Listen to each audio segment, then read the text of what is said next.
Cher finally addresses the wildest rumors of her career after living in the spotlight for more than 6 decades. From the moment she rose to fame, her life unfolded in public, not just her music and performances, but her choices, her appearance, and her independence. As the years passed, admiration often mixed with judgment. Stories followed her everywhere, repeated so often they felt permanent, shaping how people believed they understood her. While Cher continued working, evolving and surviving in an industry that rarely makes room for women long-term, the rumors never fully disappeared.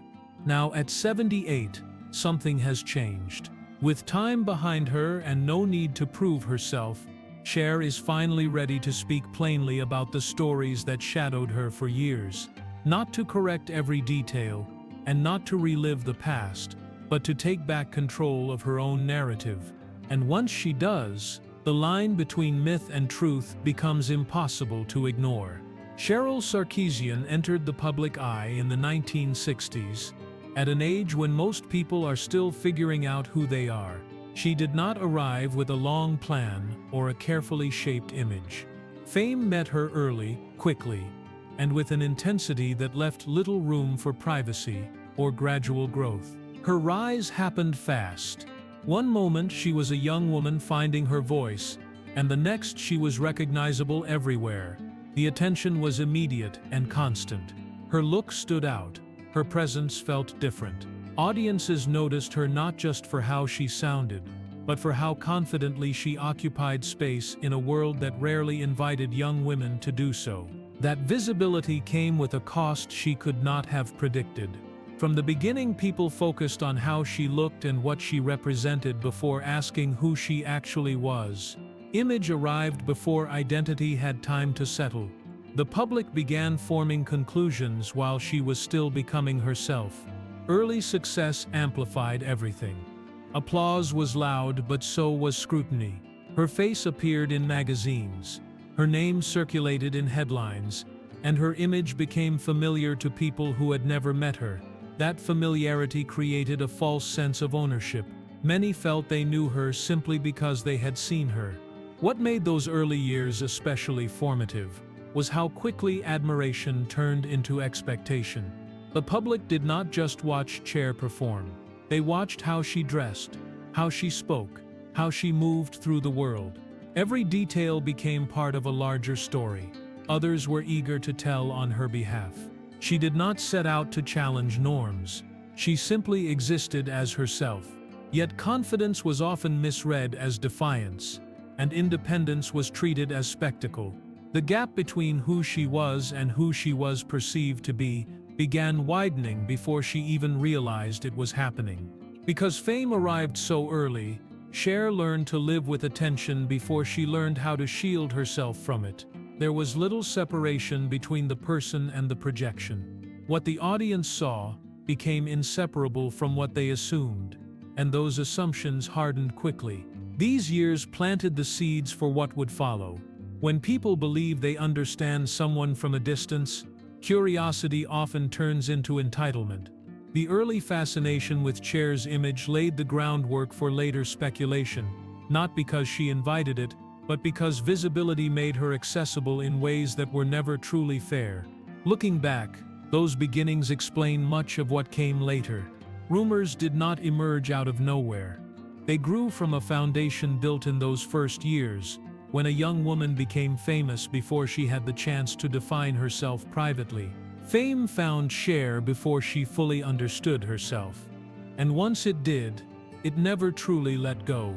By the time the 70s arrived, Cher was no longer just part of a duo. She was stepping forward on her own, shaping a career that did not rely on partnership or permission. That transition marked a turning point, not only in her work, but in how the public began to see her. As a solo force, Cher carried herself with certainty. She made bold choices on stage and off, wearing fashion that drew attention and performing with a confidence that felt unapologetic. Her presence was commanding. She did not soften herself to be more acceptable, and she did not hide the fact that she knew her worth. That fearlessness became a defining trait. Audiences admired it, but they also struggled with it. A woman who did not ask for approval unsettled expectations, especially in an era that still placed limits on how independence should look. What Cher expressed naturally was often treated as provocation. Fashion played a central role in that perception. Her clothing became part of her identity in the public eye, sometimes overshadowing the work itself. Outfits were analyzed, discussed, and remembered as statements rather than style. The conversation rarely stopped at admiration. It drifted toward interpretation, then judgment. As her visibility grew, so did the focus on her body and personal choices. Appearances became talking points. Decisions were framed as declarations. The woman performing on stage became a symbol onto which people projected their assumptions about confidence, control, and freedom. This shift marked the beginning of something subtle but lasting. Curiosity turned outward. Instead of asking what Cher was creating, attention moved toward how she lived. The line between public figure and private individual blurred further. Independence began to look, to outsiders, like something to be examined rather than respected. During this period, the earliest whispers of rumor culture began to form. They were not yet loud or fully formed, but they existed. Conversations about her choices carried an edge, suggesting there was always more beneath the surface. The idea that her life held secrets became part of the narrative, even without evidence. What made this moment pivotal was how easily confidence was mistaken for performance. Cher was not crafting an image to provoke. She was living openly in a way that felt honest to her. Yet openness invited interpretation, and interpretation invited speculation. The 70s and 80s solidified her status as an icon, but they also reshaped how the public interacted with her. Admiration coexisted with discomfort. Celebration mingled with scrutiny. Independence, rather than being accepted at face value, became something to explain. By the end of this era, Cher had secured her place as a solo star. She had proven her talent, her endurance, and her individuality. At the same time, the foundation for rumor had been quietly laid, not because she sought attention, but because she refused to shrink. Independence had carried her forward, yet it also set the stage for a culture that would soon confuse visibility with access and confidence with spectacle. By the late 80s, Cher's career had already outlasted many expectations. She was no longer proving she belonged. Her success was established, her presence undeniable, yet instead of quieting speculation, achievement seemed to sharpen it. This period coincided with the rise of an aggressive tabloid culture. Coverage shifted from performance to provocation, from work to personal narrative. Headlines grew louder, and repetition turned curiosity into assumption. The more visible Cher became, the less control she seemed to have over how her story was told. Attention settled heavily on her appearance. Changes that accompany time and public life were examined as evidence of something more. Speculation around cosmetic procedures began circulating widely, often presented without distinction between fact and fiction. The conversation no longer asked what she had done, it claimed to know. Cher did not pretend the scrutiny did not exist. She addressed it directly, acknowledging certain cosmetic choices she had made openly. At the same time, she rejected many of the claims attributed to her. Some stories were exaggerated beyond recognition. Others were simply untrue. She said so plainly. What made her response notable was its lack of shame. She did not frame personal decisions as confessions. She did not apologize for caring about how she looked. Instead, she drew a clear line between honesty and obligation. She was willing to tell the truth, but she refused to perform remorse for choices that were hers alone. Despite her clarity, exaggeration continued. Extreme claims gained traction, repeated often enough to feel permanent. Even when denied, they lingered. The rumor mill fed on familiarity. The more people saw her, the more they felt entitled to interpret her. This distortion revealed a deeper pattern. Success did not protect her. Awards, acclaim, and longevity offered no shield against scrutiny. In some ways, they made her a larger target. Visibility amplified every detail, real or imagined. Cher responded by setting boundaries. She spoke when necessary, corrected what mattered, and then moved on. She did not chase every false narrative. Silence became a choice, not avoidance. She understood that endless explanation only kept rumors alive. Through this period, her work continued. Albums were released. Performances filled venues. Accolades accumulated. Yet the public conversation often drifted elsewhere, fixated on surface rather than substance. The woman still creating was overshadowed by the image being debated. What distinguished Cher was her refusal to internalize the noise. She did not accept shame as the cost of survival. She maintained agency over her own story, even when others attempted to rewrite it. The late 80s and 90s marked a turning point. The rumors had grown louder, but so had her resolve. She had learned that clarity did not require constant defense, and that understanding prepared her for the next chapter, one where endurance would be misread as reinvention, and survival mistaken for strategy. As the 2000s arrived, Cher occupied a rare position. Few performers from her era were still visible, still working, and still relevant. Instead of recognizing that endurance, a new narrative took hold. The public began describing her career as a series of calculated reinventions. The word appeared everywhere. Reinvention suggested planning, intention, and control, as if each chapter of her career had been carefully designed to stay ahead of time. It sounded flattering on the surface, yet it missed something essential. Cher did not experience her longevity as a strategy. She experienced it as response. Cher has described her career not as a straight path, but as something reactive. Opportunities appeared. Obstacles followed. She adjusted when she had to, not because she was chasing relevance, but because standing still was not an option. The work changed because the world changed. Music shifted. Audiences evolved. The industry offered fewer guarantees, especially for women. To continue meant adapting to circumstances that were often beyond her control. That adjustment required flexibility, not reinvention. What outsiders framed as bold transformation often came down to practicality. When one door closed, she found another. When the landscape shifted, she learned how to move within it. Survival demanded responsiveness, not reinvention. This distinction mattered. Reinvention implies choice without pressure. Adaptation acknowledges reality. Cher did not discard her identity to create something new. She carried it forward, reshaping how it fit into changing times. Her continued presence unsettled assumptions about aging in entertainment. Longevity itself became suspicious, as though lasting required manipulation rather than persistence. Instead of celebrating endurance, critics searched for a trick. Cher rejected that framing. She never claimed to be ahead of the curve. She insisted she was simply still standing. The work continued because she kept showing up, not because she was constantly reinventing herself. That persistence carried emotional weight. Staying visible required resilience.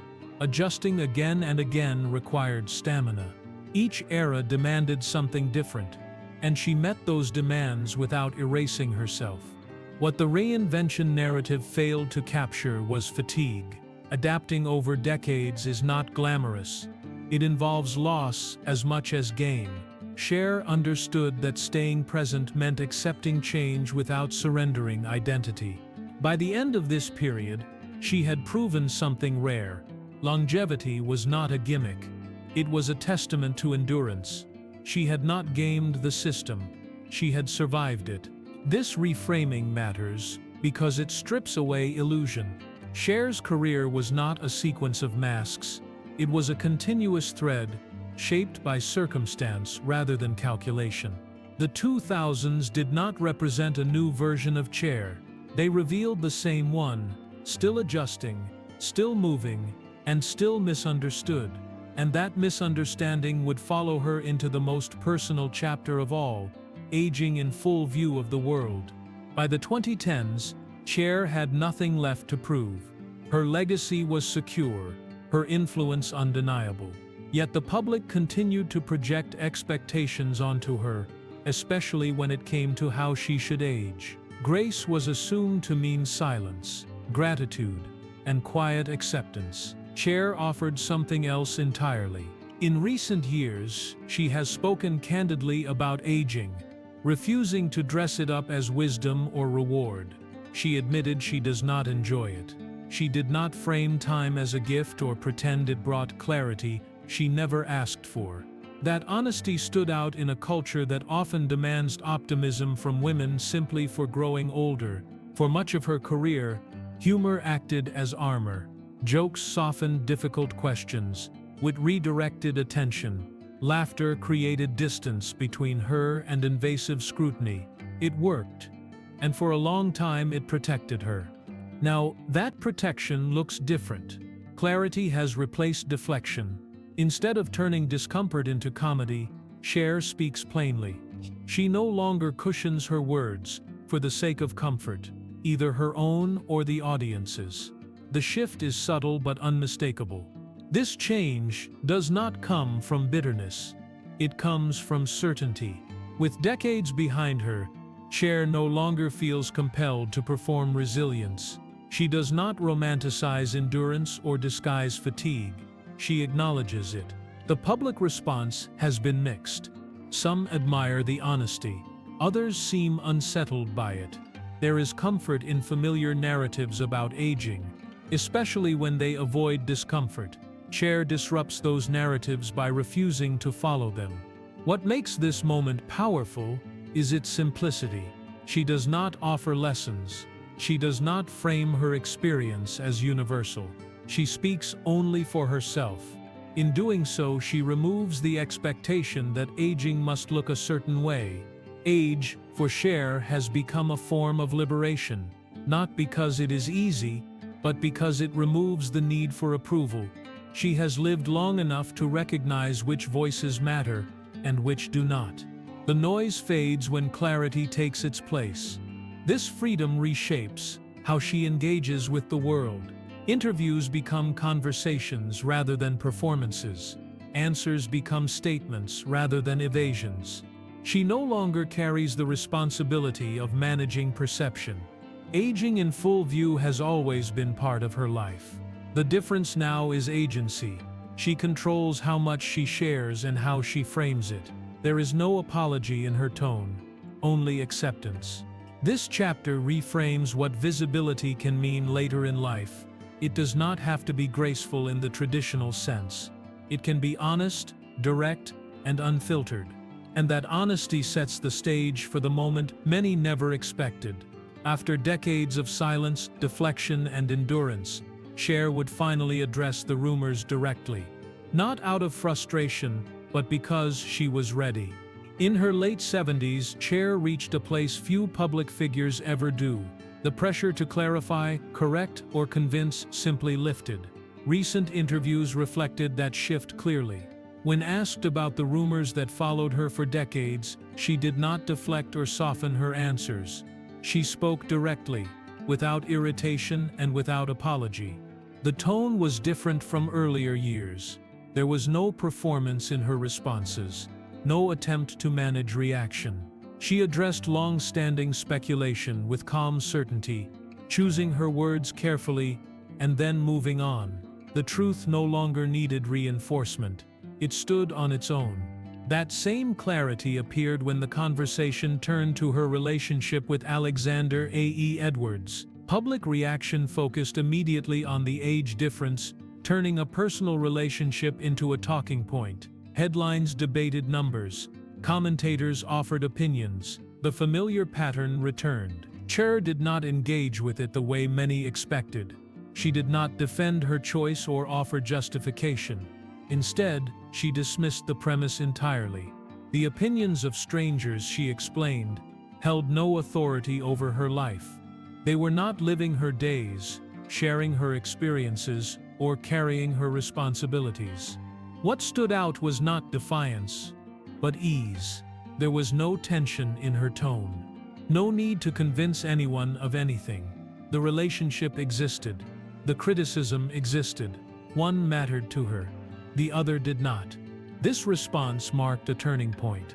Earlier chapters of her career were shaped by endurance. This one was defined by ownership. Cher was no longer interested in managing narratives built without her consent. She acknowledged what was real and ignored what was not. The public reaction remained divided, yet it no longer carried weight. That distinction mattered. Approval was no longer the measure. Peace was. By addressing the rumors directly, she did not validate them. She closed the door on them. There was no dramatic reckoning, no emotional confrontation. Resolution arrived quietly, through confidence rather than confrontation. This chapter was not about rebellion, it was about finality. Cher did not reinvent herself, or redefine her image. She simply claimed it fully. After decades of being interpreted, she chose to be heard on her own terms. The woman who once absorbed scrutiny without response now selected her moments carefully.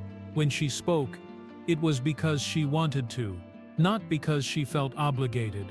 That distinction changed everything. Ownership replaced explanation. Clarity replaced defense. The rumors lost their power not because they were disproven, but because they no longer mattered. At this stage of her life, Cher did not seek understanding.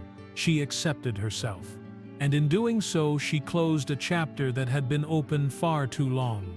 What remained was not myth or rumor, but a woman who had finally reclaimed her story, not loudly, not dramatically, but completely.